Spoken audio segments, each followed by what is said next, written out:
Hi, everyone. We're going to get started in just a couple minutes. I'll wait till a few more people come on.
All right, I think we can go ahead and get started. Hi, everyone. My name is Leah, and I'm the Program and Policy Manager at Women Creating Change. I'm here today with Hillary, Laura, and Mita, and we are very excited to bring you this Census Ambassador Training on behalf of our respective organizations, Census Counts, New York Counts 2020, the New York Immigration Coalition, the League of Women Voters NYC, and Women Creating Change. The goals of today's training are for you to learn and understand what the census is and why it matters, be able to talk about the census to friends, families, and your networks, and discover ideas for how to get out the count and mobilize your networks to complete the census and to get others to complete the census.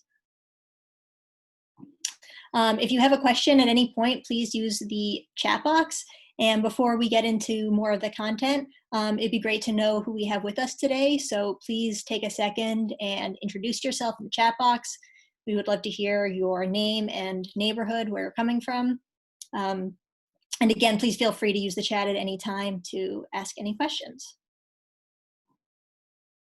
Now I'll pass it over to Laura, who's going to talk a little bit about what the census is. Feel free to keep introducing yourself as we get going.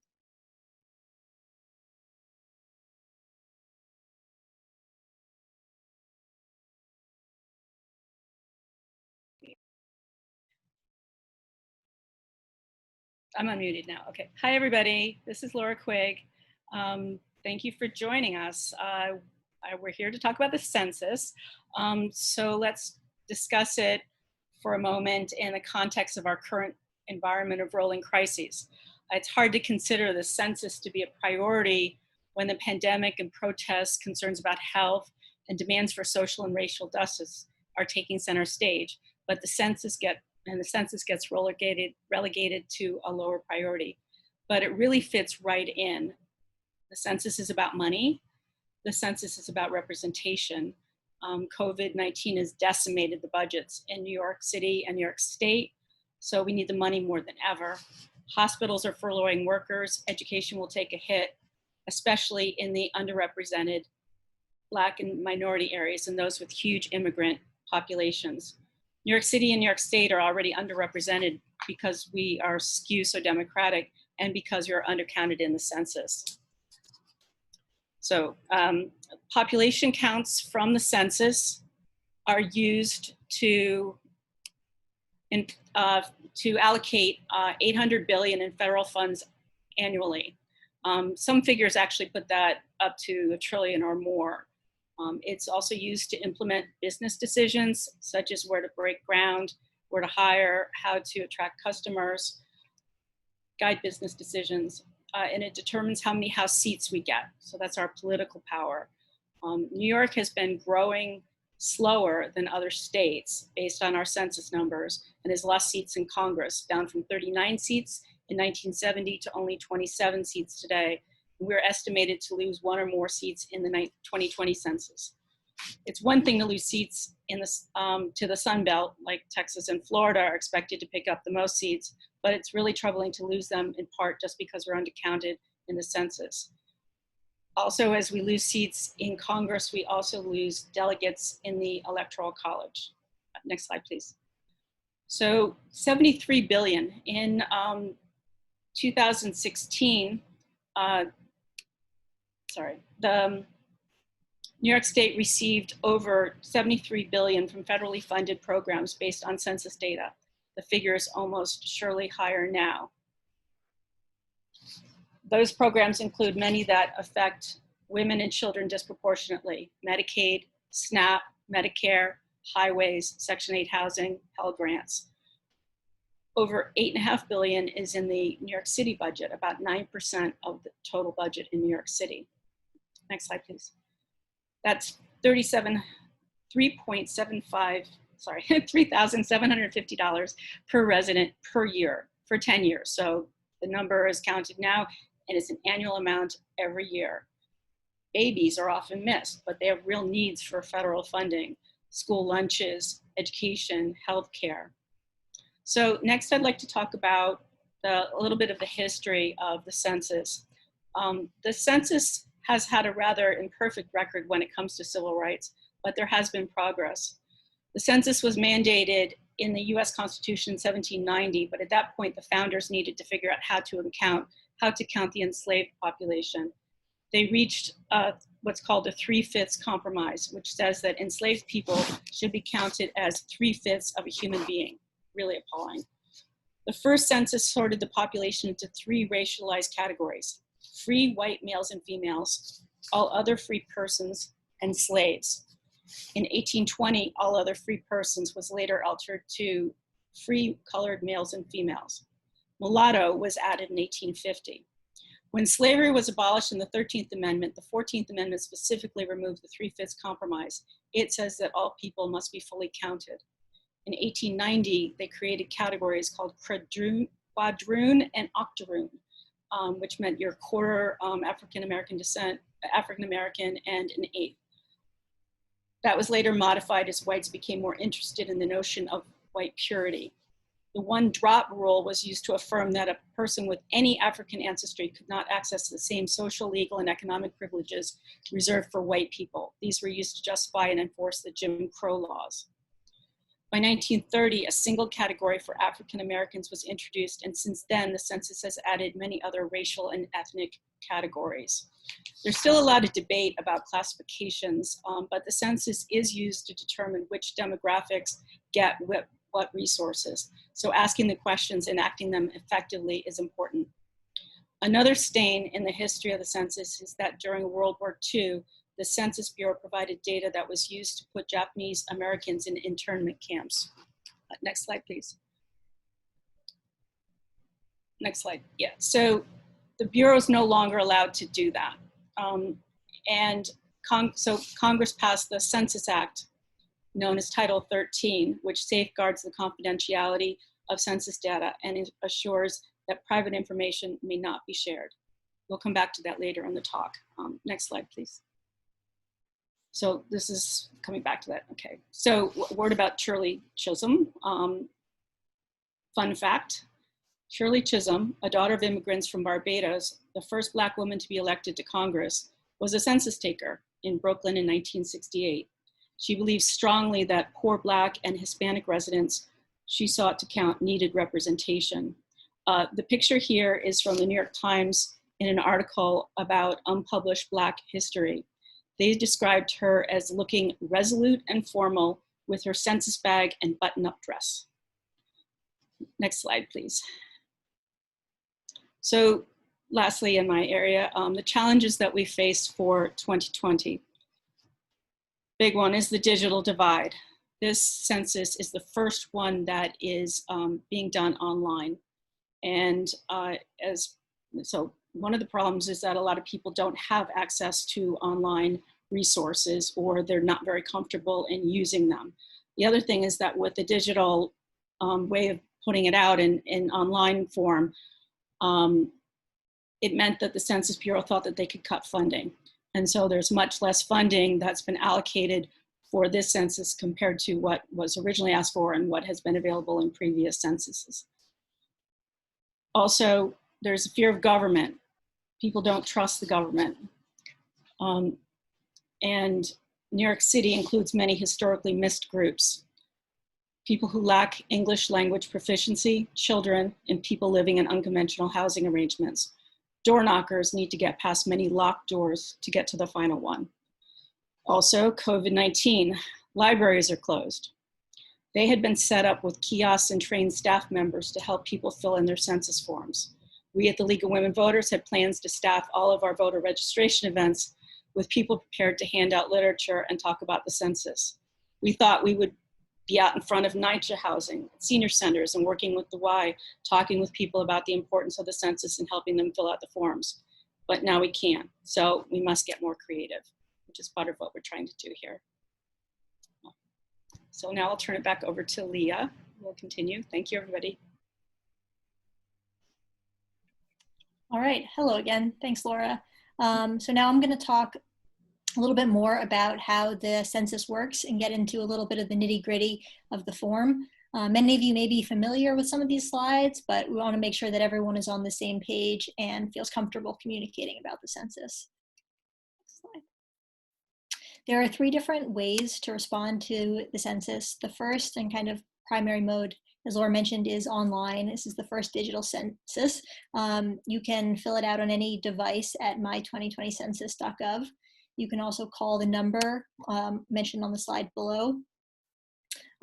Or if you have not completed the census, people should have received a paper ballot in the mail in April or May, which is another option to complete it. And if you do it online or on the phone, there is translation and language ability for 13 languages. Next slide. Right, so here shows the variety of different language options that you can get access to the census in.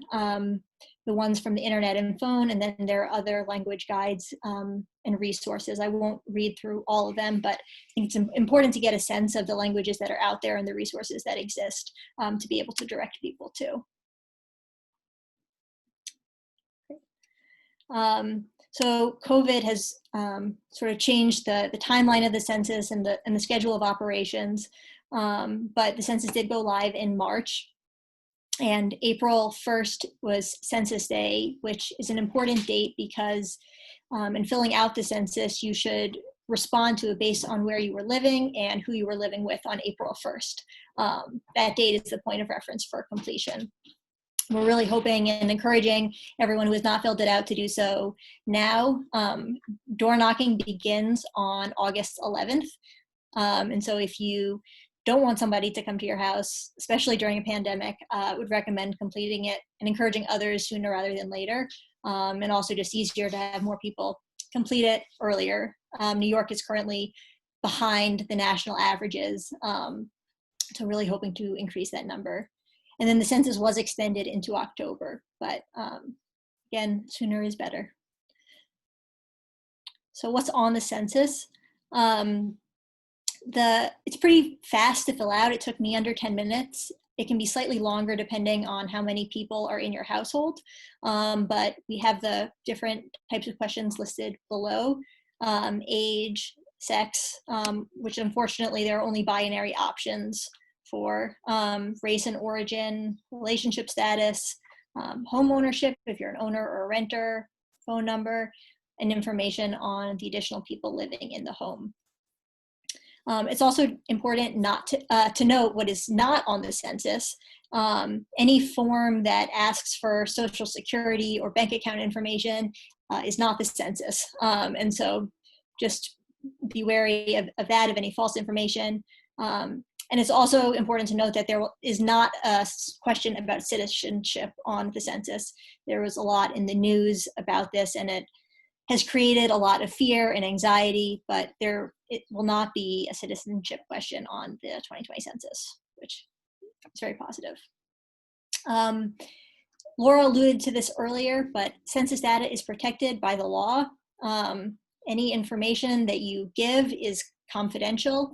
Title 13 that passed, that Laura mentioned before as well, Census Bureau workers are prohibited from sharing any information that they collect. And there's a pretty hefty punishment if anyone does disclose information. Census staff can face jail time or a $250,000 fine if any information is shared. So it really is, it's safe, it's confidential, and it's private. So this is the page for when you log on to complete the census. There's a 12-digit ID that you can type in. Next slide. A common question, though, is, especially as people maybe have moved because of the pandemic or in a different location, is what do you do if you don't have your ID? But no one needs that ID to fill out the census. That ID comes in the mail, but if you don't have it, or if you don't know where your mail is, you can click in the red circle below and enter your address, and that will also take you through the form. So lastly, I'm going to just one important note about college students. This is another common question and can be a little bit confusing. Census tracts around universities are significantly undercounted because there's a question of off-campus housing and where students will be counted.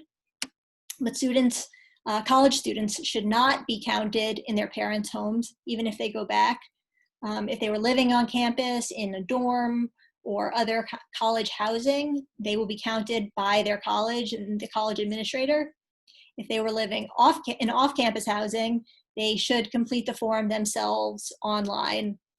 And as I said before, they don't need the unique ID code. And that's really important that they do that. And then they can do it individually, or they can coordinate with roommates. But the Census Bureau does have technology and work that on the back end, if there are duplicates or different people from different households, they work to combine those pieces. And now we just want to take a pause to see if anybody has any questions about anything that was raised so far. And I'll open it up to my other panelists as well. Feel free to ask any questions in the chat.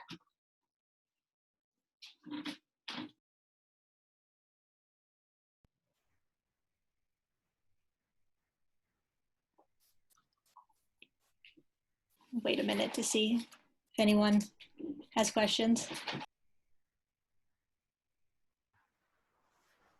Thank you, Leah, and thank you, Laura, for kind of introducing census. I'm going to get started in about maybe like 20 seconds. So if anyone has a question, wrap up your typing and send it in. But I will also be monitoring the chat during our section. So if you suddenly have a question that you forgot to ask, we will answer that.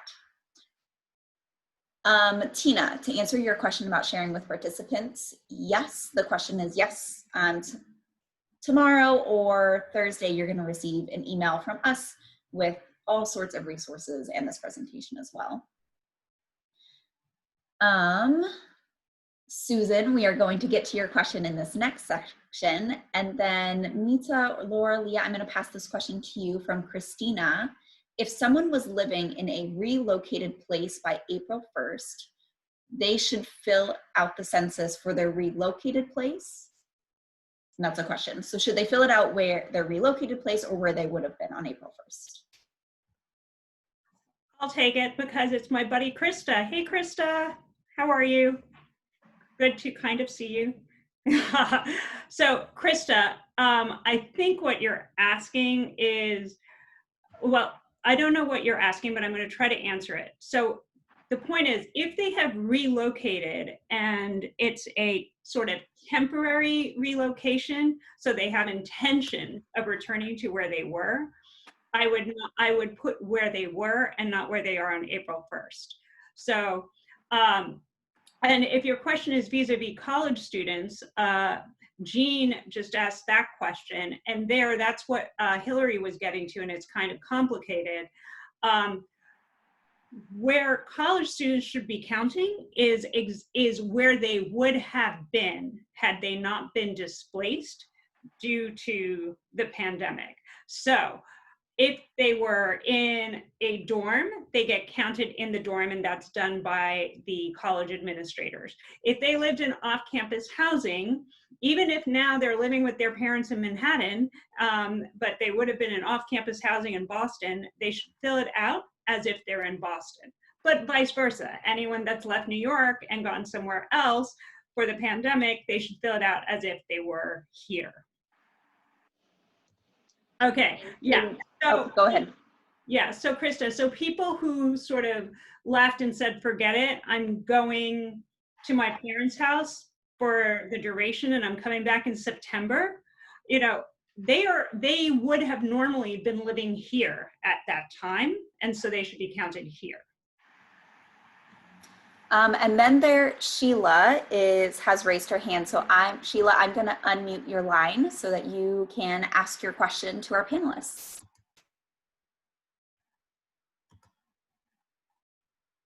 One second. There we go. Sheila, go ahead. So I wrote you a note. I guess you didn't see it. Okay. Oh, I must have missed it. Okay, here we go. You went through this very fast. Since this is being recorded, we get access online to the visuals, the visual info later for review. Yes, definitely. We will be sending this along so that you guys can go through it. Okay. We know a lot of people are at different levels, and the bulk of our presentation is going to be mostly focused on, now that we have this information, what can we do with it? Okay, great. Thank you. Of course. All right, and I think that's all the questions that I'm seeing in the chat. So I'm going to continue on with, now that we kind of know a little bit about what the census is, how do we talk about it to our friends and our families? So we're going to talk a little bit about humanizing the census. So first and foremost, the main talking point here is that we're going to identify important resources from people's lives and link them directly to the census. Now, these could be things that you really love in your community. You really love your local, I was speaking to our partner in Rochester, and everyone really loves this local nonprofit. Everyone really loves this local park. So she's really engaging the park department in her city, and then also that local nonprofit, to talk about why the census matters to them and how it's really important that people get counted in Rochester so that they keep these parks and they keep this nonprofit alive. But it's also important to note, maybe there's something missing from your community. Your schools are overcrowded. There aren't enough hospitals. There aren't enough bus routes in your city. Those are all things that are impacted by the census count. So that would be possibly another avenue to uplift and be like, hey, we know that our community isn't perfect, and we know it's a long road to like get to a better community, but filling out the census is step one to making sure that we get these resources here. And when we're thinking specifically about women in the census, Laura alluded to this earlier, but women have a huge, huge stake in census. This is actually just a few of the programs that are funded by census data. So we're talking about child care assistance, we're talking about, you know, health blocks and family planning grants, we're talking about SNAP and WIC and CHIP and Medicaid. And then we're talking a lot about the power, the political power with the census, and we're talking a lot about the funding power and the resources that come to your community. But the census also provides a huge data bank of statistics. At its heart, the Census Bureau is a statistical agency. So a lot of these data points that come from the decennial census are used to enforce civil rights laws, but then also used to enforce really important laws and protections for women, such as the Violence Against Women Act and the Family Violence Prevention Services Act. So women do have a huge stake in making sure that we are counted in the 2020 census. So I want to talk to us today a little bit about how we can take this knowledge of the census and blast it out to our networks. And the first thing that we need to really think about is, how do we even talk about the census in a way that is interesting to people? Because while I love census, I know sometimes it is not the most exciting topic that someone wants to hear about. So these are some social media examples that are pulling, you know, those statistics and that data point and making them digestible chunks so that your average follower or your average friend can really be like, oh, okay, this is why the census matters. So we have one tweet from Planned Parenthood that says, get counted while staying home, fill out your census, and help make sure your communities get accurate funding. And they just kind of have a list of things that matter. You can also, selfies are always great. Take a picture, take a selfie, and just kind of talk about even just my fair share of resources and political power kind of gets the point across, perhaps more so than just like your response is required by law, which is on that mailer that you got with the census. And then last point here, this is my friend Mary. She's from Washington, D.C., and she took a picture of herself at the bus stop. So she has this this tweet about the census and why it matters to her. And then she had a follow-up tweet with a bunch of statistics about why the census impacts public transportation. So these are ways that you can really personalize the census and make them digestible. I also want to do a plug on, if you have special language skills, we really, really need you to use those skills and help people complete the census, because we know that, there are 13 languages that you can complete the census in. There are language guides. There are a lot of resources out there. But as far as the census education in other languages, that's definitely a barrier to a lot of folks who do not speak English as a primary language. So if you have a special language skill, this call to action is especially for you. Please use your language skills and post on social media about the importance of the census. And then last, when we're talking about the census, we can't really be tone deaf. We have to think about the moment we're in. The census is important. We cannot stop our work. This is a highly urgent, top priority matter right now. But we know there are a lot of top priority matters right now in our community. Our communities are very at risk from all sorts of directions. So when we're thinking about the census, we can think about them kind of through the lens of COVID-19, right? A lot of these resources that honestly, a lot of families are surviving on in this moment. We're talking about disability services. We're talking about school breakfast and lunch programs. We're talking about unemployment. A lot of these services that are really driving our communities right now with COVID-19 are because someone in your community filled out the census in 2010. So kind of thinking about census through that lens of COVID, and then also thinking you can do this while watching Netflix, while sitting on your couch, safe in your own home. It is not that hard. This is one check on your to-do list while you're stuck in your house. And then also thinking about census through the lens of this moment that we're in. The last few weeks, we've seen a huge surge of protests and outrage and anger at the environment that we're in. And so I've seen a lot of posts that make it so that, census is one of those actions you can take. You're feeling outraged, you're feeling mad about the situation that we're finding ourselves in. And what we can do, thinking what can I do about this to change it? And, one of those things, maybe not the first and foremost thing, but definitely one of those things to change democracy and to change kind of the power structure is to make sure that you are counted in the census and that everyone that is counted in the census, so that we at least have that count. We are counted, we are heard, so that we can make that change to democracy. And also, I really want to make a plug that you don't have to start from scratch. You don't have to kind of be like, oh, okay, now I got to go make some sort of social media graphic. I got to go look up talking points. We have, I would almost say, too many resources on our webpage, all for you to use. We are happy for you to just retweet and share all of these amazing digital resources that we have. So we have a huge coalition of national groups and local groups that are all working on making some digital graphics that you can choose from. There's also a lot of partners out there that are working on census. So Sesame Street has some census materials. Dora, SpongeBob has census materials that you can share if you have, parents of young children. And then of course, we can't forget about the memes. There are even TikToks about census, really making it so that the census is an important topic, but also a fun topic to talk about. So I want to take maybe just 2 minutes, and I want us to all pause and think about why the census matters to you personally. So, we can all post on social media, we can all share this out, but when we're thinking about, our classic elevator pitch, right? Although sadly, we're probably not going to be talking to people in the elevator, but definitely when you're on the phone with your family, you're on the phone with your friend, you're doing a general check-in on wellness, like, hey, how are you doing during this time? Because this time is really stressful and really difficult. And how do you make that sell for census? You tie in the resources. You know, I could talk all day to you or to my grandma about why the census is important, you know, because of Medicaid, because of school funding, because of hospitals, etc. But at the end of the day, we know that telling your own personal story is what motivates people to actually do something, to take an action, which would be to complete the census. So I'm going to share my story, and then I invite you guys to just take maybe like 30 seconds, pause, and think about what story, why do you personally care about the census?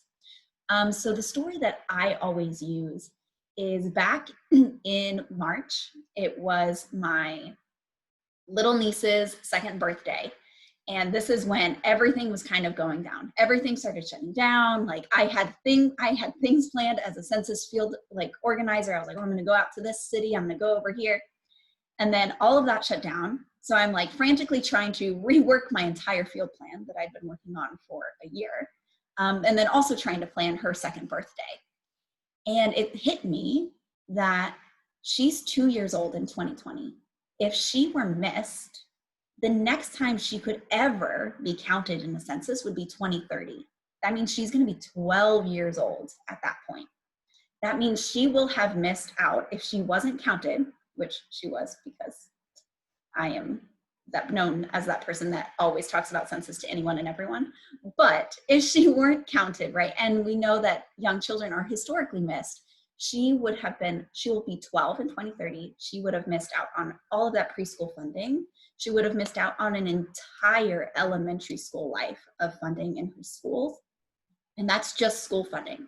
That's nothing to say about all of the years that she would have, you know, possibly health care funding, that she would have, you know, an assortment of other funding through like her family. We're talking about grocery stores in the area. We're talking about businesses coming to town. So really when you think about 10 years, it's like, oh, okay, it's every 10 years. But when you put it into the mindset of a child, that's a very, very long time to go without that $3,750 every year. And that's every year. So I want us to just maybe take like, you know, 10 seconds and pause and think about why the census matters to you personally, and how you are going to convince people in your network to complete the census. So I'll just give us 20 seconds of quiet time. And then you are welcome to share your story in the chat. We would love to hear it. And then I'm going to pass it to Mita, who's going to talk about, now that you know you're equipped with, I can talk about the census and I can convince people to take the census. Now we need to figure out who exactly those people are. Oh, and as a quick reminder, I'm going to leave this screen up for a second. These are some, again, not everything, because there is a lot that census impacts, but these are some of the resources that are allocated using census data.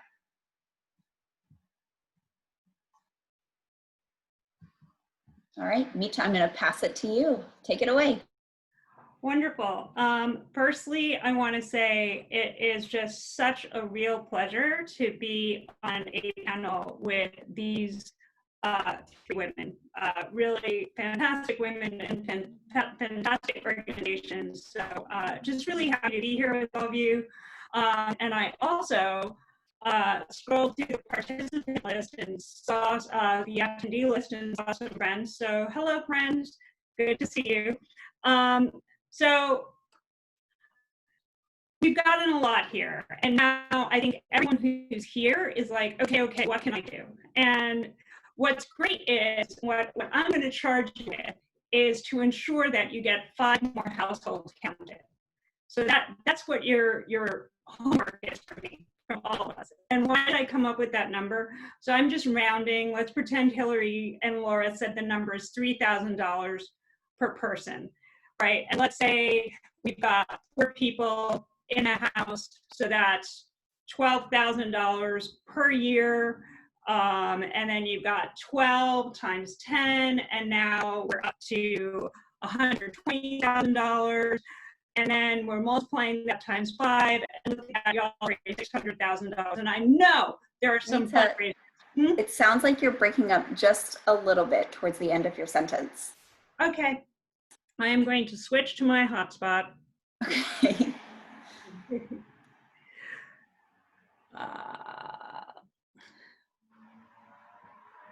Hopefully this will work. Can you hear me now? Yes, better. Okay. So just holler if it doesn't work. All right. So what can we do? Next slide, please. Tell everyone you know about the census. Basically become Hillary, who has told everyone she knows, probably the grocery store clerk. So tell everyone you know about the census. Who do we mean by everyone? Next slide, please. Family and friends. So those are the easy pickings, right? Like that's your aunt that you're on the phone with. That's, you know, we're doing those check-in emails and check-in phone calls and check-in text messages. Those people. I mean, this is how Krista is on this webinar today, is because Krista and I had a check-in email. I said, come join this webinar. So, you know, recruit those people everywhere, but especially, don't leave me hanging, Hillary, your neighborhood. And this is where it gets really exciting. So I did not yet share my census story. So I'm going to share mine.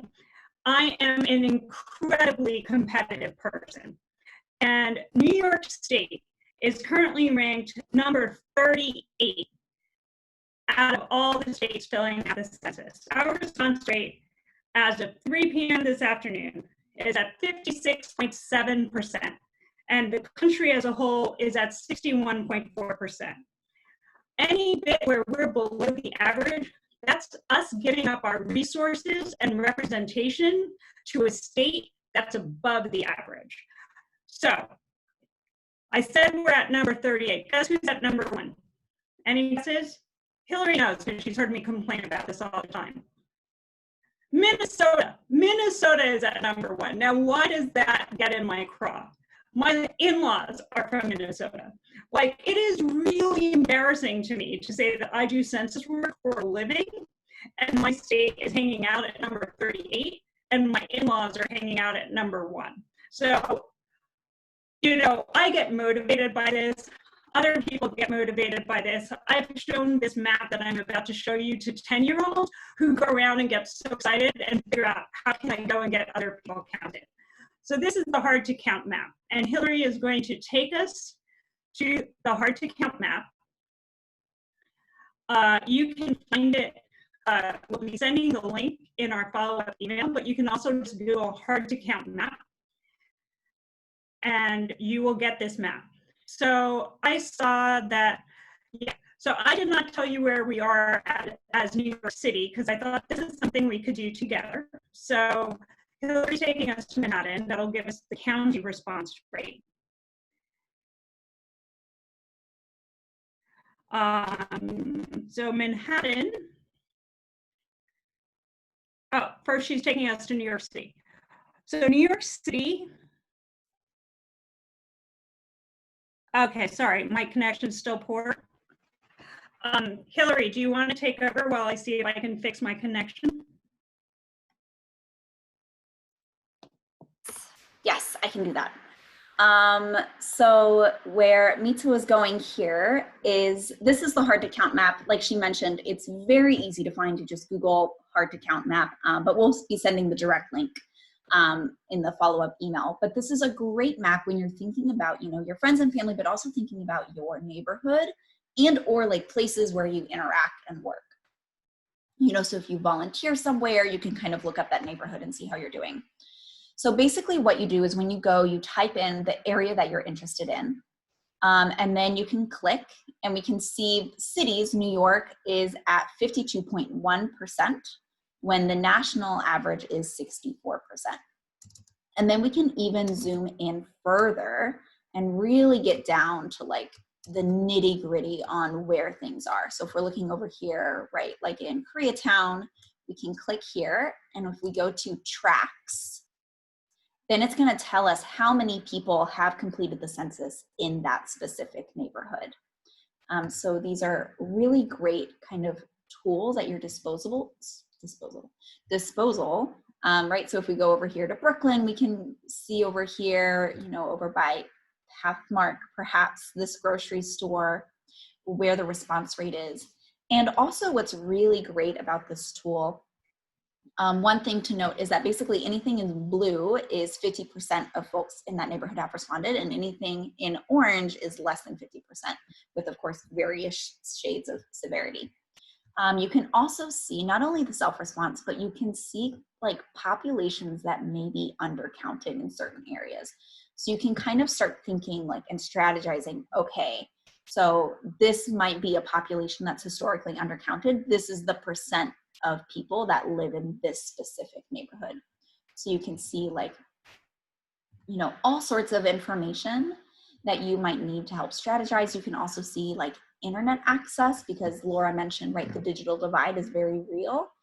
So you can kind of play around and mess around and see with like, okay, so this neighborhood isn't doing so well. I can maybe try to figure out why.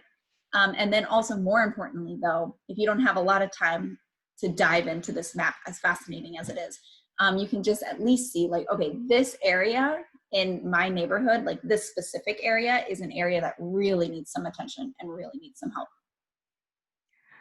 And I know we have people who shared where they're from before, so maybe we want to just like pop around to a few neighborhoods just so people can get a sense of how their neighborhoods are doing.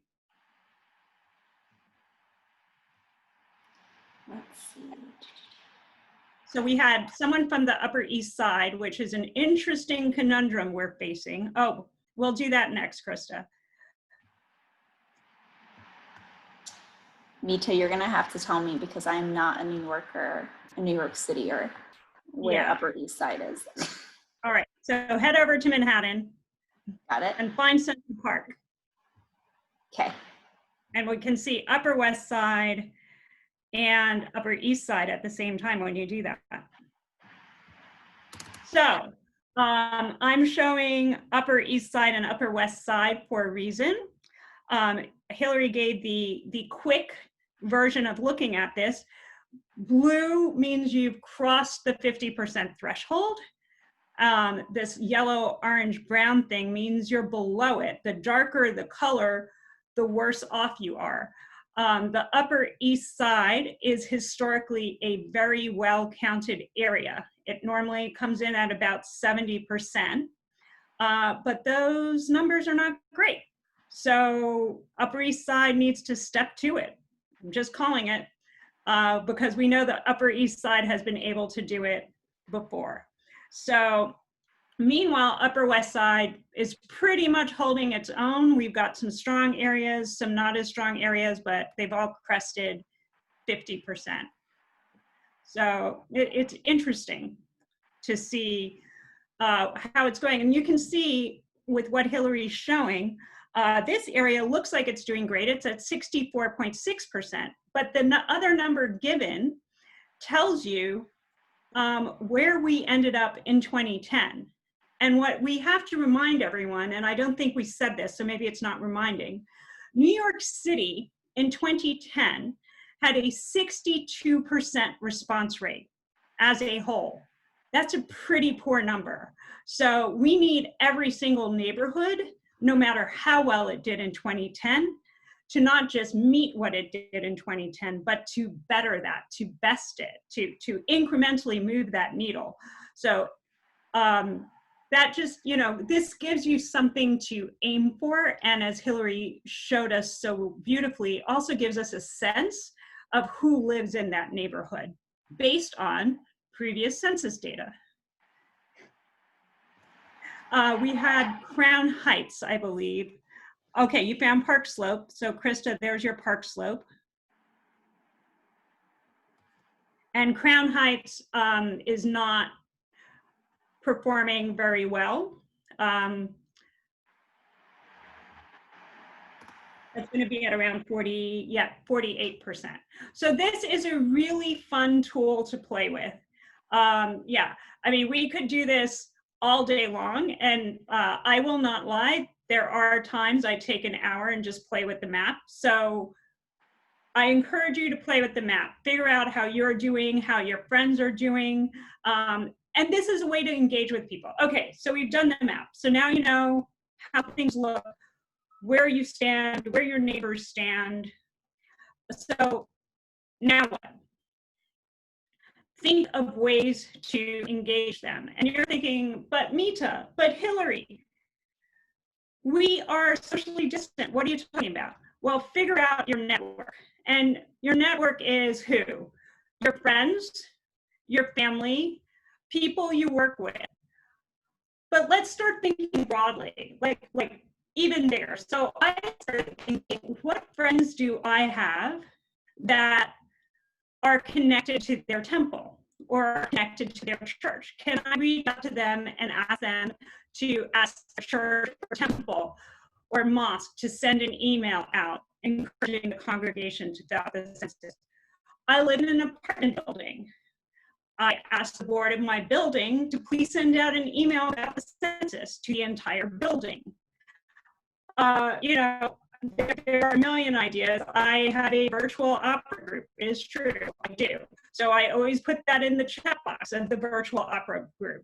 So it's really thinking about who you know. It's about which restaurants in your neighborhood are still open. Are they willing to put up a sign or write something on the bag when they give delivery? You know, we all know which part of our neighborhood still serves as a hub. And it's actually interesting in this time because you can really see which areas or which neighborhood stores or restaurants are still places where people naturally want to go there and check in on everyone else. So really think through every aspect of your network. So I'm going to give it, 2 minutes here for people to give ideas of what a network might be. I know Carol Raisy always has a bunch of ideas of what a network is. So, and Krista already gave some ideas. So I really encourage people, just put it in the chat. What do you think could be a network you could engage? Exactly, Julie. Co-op internet, a lot of them are hooked up with that, like intralinks and the like, that building link.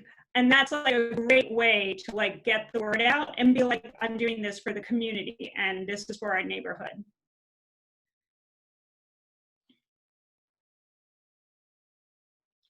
And, yeah, the restaurants are an incredible way, and they need this to go well too. They want a robust New York City. Like, this is our path to resilience and a healthier city and rebuilding our city. Absolutely. So there are so many different networks that I promise you guys, every day I come up with like someone else that I haven't thought of reaching out to, that I'm like, oh my God, they have this whole other network that I need to reach out to.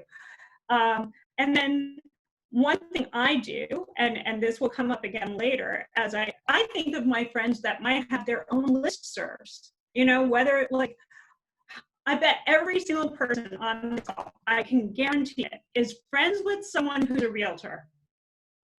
Tell me online. Everyone is friends with someone who's a realtor, and every single one of those realtors sends out email blasts. So, reach out to that realtor and see if they are willing to put in their email blast, because this is something to realtors too. And here's Carol coming in for the win. We knew it was going to happen. So that's the network. I really encourage you to like take 10 minutes at some point today and work through this. Think of how you engage with New York City and who you engage with, and think about how to reach out to them to encourage them to either fill out the census or to have them encourage people to fill out the census. Next slide, please. And then I actually want to add, Mita, to some of these comments from before. So Jean, I just want to say book club, Langston Hughes actually has a poem all about the census. So if you are in a book club or do some sort of literature group, look up, I forget the name, but I think it's Census Taker. And you can do a whole, there's even, I think Humanities of New York has an entire mini lesson plan on a Langston Hughes poem. And then also Carol, I wanna, kind of raise up your point that this is a nonpartisan ask. This is really just civic engagement. I think unfortunately with the citizenship question, census has kind of been boxed into some sort of political game, but really this is just about representation and democracy. It's Article 1 of the Constitution. It is pretty just basic level.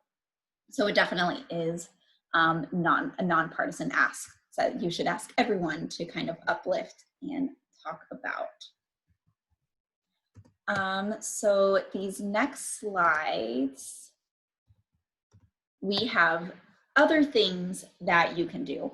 So Mita, gave like a great idea, all of these ideas, and kind of sparked your brain on ways that you can simply engage like 5 people in your network, or maybe even go shoot for 10 people in your network and get the word out. But there are a few other things if you're really jazzed and you're really ready to go that you can do.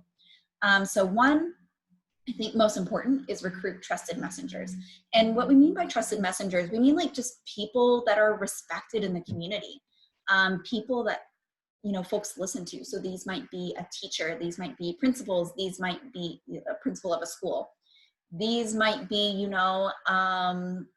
a pastor at like a church that everyone really loves. But this could also just be like that person who's in the neighborhood and always loves to talk and always loves to like tell people what to do. Like that person, talk to them about census, get them to talk to everyone about census. Also influencers, when we're thinking about social media, maybe not like huge, like we're not talking about Beyonce level influencer, as amazing as that would be. But we're talking about, just like people who are online on social media that you notice have, quite a large following, or they might even have some sort of mini business, right? They might do Pilates, or they might do some sort of like book review. All of these people, get them to talk about census in their social media posts. A reporter, talk to them about census. Definitely every single local story has a census hook. If you have ties to a business, talk to them, ask if you can hang up a poster, or, send out some flyers with the food that they're delivering. Mention language skill, email to your apartment building. If you're on a listserv, send an email and be like, hey, can you include census in your newsletter? One of my favorites is one of our organizers in Oklahoma. A local news channel went live to broadcast about something on Facebook. And so she just started commenting like, now that everyone's here, have you filled out your census? And tying the local news story directly to, I think it was about a tornado, tying like local weather to the census. So definitely think about every single opportunity and how that goes to census. And then speaking of these things that you can do, we actually have 2 events that are kind of happening right now to really help message and get the word out about census. So one of those are hashtag 10 minutes count. So this is from New York Counts 2020. Mita, myself, and a few others are working on gathering some social media influencers and getting them to talk about census, really trying to break out of perhaps these bubbles that we're in and thinking really creatively about who can we get talking about census to reach an audience that we've never really contacted before. And then also tomorrow, and for you all actually specifically the 20th, New York City is having what's called a create-a-thon. And a create-a-thon is a really cool way to come together and brainstorm census messaging. So essentially it's a time to come together, everyone comes and like is bringing their passion for census, and you think about how are ways that you can engage your specific community through census. So you think about messaging that's highly localized and highly relatable to your community. And then you spend the bulk of the time actually working with graphic designers and creating social media posts and social media tools and other types of things on, maybe it's even a cool idea for a video, maybe it's a cool idea for a poster, maybe it's a cool idea for like some sort of virtual event. And you spend the bulk of your time actually like brainstorming and creating this event so that when you leave, you have stuff ready to go to post on Facebook, to post on Instagram, to, you know, make a video leaving that day. And then I also want to highlight 2 really great resources that are happening that a lot of our national partners are doing. So one, on the left side of your screen, you're going to see a list of hotlines. So essentially, if someone has a question or someone is concerned about the census, I'm thinking specifically, you know, about our immigrant community or New America community, they can call any of these numbers and get connected to someone in language. So we have an assortment of different languages and get some of their questions about the census answered. And then another cool tool, which is on the right, Census Counts, my organization has basically a chat bot on our website. You just click the question mark on the bottom of, you know, our webpage, and you can ask basically any question to that chat bot. Like if if you had a baby on April 8th, do they count, right? Or if you know, you live in Section 8 housing and there are people living in your house that you haven't reported, are they going to get reported? You can ask that question directly to the chat bot and you're going to get an answer back within seconds. This tool's been around for a while. It's accumulating a lot of data, so it definitely knows most of the answers that people are going to ask. And then lastly, but definitely very important, follow us on Twitter, and then please do contact, you know, people who are working on census. You have Mita and my email, and then you also have League of Women Voters New York City. You have Laura's email to specifically talk about how you can engage your community with census. And I'm going to go back over here to the chat because I know there are a lot of ideas. Mita, take it away. Yeah, I'm just going to address something that's percolating in the chat box, which is, why doesn't Cuomo talk about the census? So Hillary knows that this is what I sit around and rant about every morning after Cuomo gives his daily briefing. Why doesn't he talk about the census? I can assure you that there are many people who have asked him to do so on a daily basis. And there has been a huge push from various angles to try to get him to do it. He has not done it. I do not know why. What I can encourage you to do is, if you know any reporters at any level who want to pick up that story, that's a great story. If you want to write an op-ed about it, that's a great op-ed. And if you want to tweet at him about it, he'll get angry, but that's a great tweet. So, and if you know anyone that has, Robert Rodriguez, who happens to be my state assemblyman, he wrote a letter to Cuomo, not specifically about that, but about census funding. The congressional delegation has asked Cuomo why he has not followed up on this. This is one of the great mysteries of our time. As you well know, he has made the link. He has said things like, we give more money out as New Yorkers to the federal government than we get back. And he does not take the next step. So we have not put here advocacy actions people can take, but everyone who has pointed this out, you are 100% correct. Just Cuomo saying in one of his briefings, fill out the census, that's one of our ways to recovery, that would move the needle, 100%.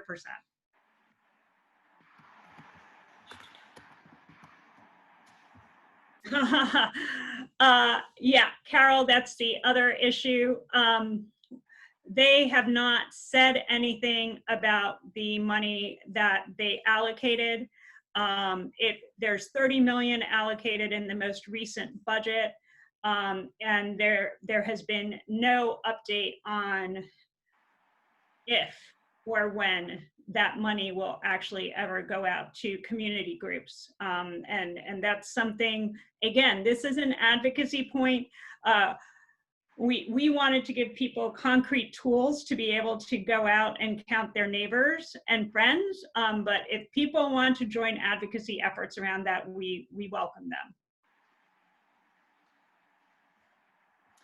So that is all we have today. I know Mita and we are free to kind of linger for a few more minutes, but I would love for everyone to just take a second in the chat box and reflect on like, what is one thing you can do tonight, you can do tomorrow morning to help get out the count and share out your ideas. Because Mita and I actually do download the chat and we do actually look at these ideas. I know I do.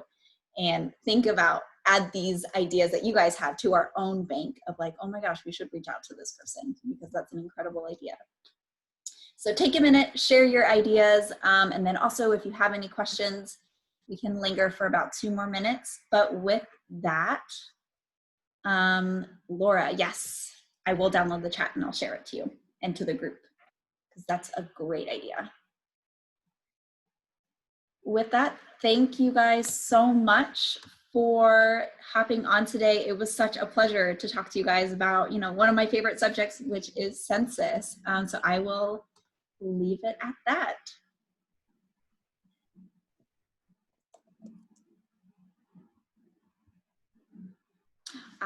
Yes, and speaking of environmental organizations, definitely, Maura, do that. Maybe in a follow-up email, I might send you a fact sheet that we have on tying census to environmentalism and why census matters to that movement.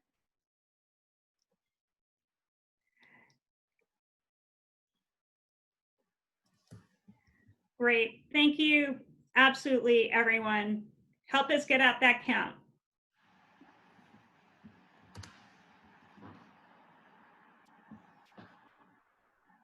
Thanks, Reshma. Good to see you. Bye, everyone. Bye. Thank you. All right, I'm going to close this out. Bye, everybody. Talk to you later. Bye.